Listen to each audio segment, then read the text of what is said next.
జనరల్‌గా ఎవరన్నా weight loss programme చేద్దాం అనుకున్నప్పుడు, సో, అదొక టెంపరరీ గోల్ లాగా చేస్తా ఉంటారు. అంటే ఎట్లాగొట్ట ఒక 5 కిలోలు తగ్గితే చాలు, ఎలాగోలా ఒక 10 కిలోలు తగ్గితే చాలు.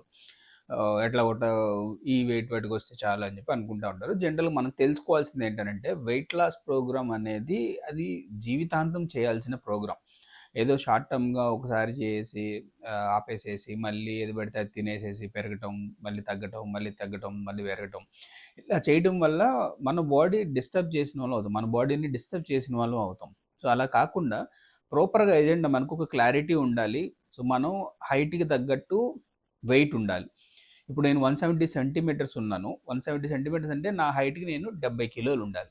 70 కేజీస్ ఉంటే ఆ 70 కేజీస్‌ని నేను మెయింటైన్ చేసుకుంటూ ఉండాలి. ఇన్ కేస్ బరువు పెరిగితే 1 ఆర్ 2 కేజీస్ పెరిగినప్పుడు దాన్ని తగ్గించుకోవడం ఈజీ అవుతుంది గానీ, పెరిగేటప్పుడు దాన్ని వదిలేసేసి తర్వాత ఎప్పుడో బరువు 30 కిలోలు, 40 కిలోలు లేకపోతే ఒక 10 కిలోలు పెరిగిన తర్వాత సో, దాన్ని తగ్గించుకోవాలనుకుంటే అదొక పెద్ద టాస్క్ లాగా ఫీల్ అవుతూ ఉంటాం. సో, కొంతమంది తగ్గాలనుకుంటారు కానీ, సో, మన వల్ల కాదులే ఇప్పుడు ఎందుకులే అని చెప్పి దాన్ని వదిలేస్తా ఉంటారు.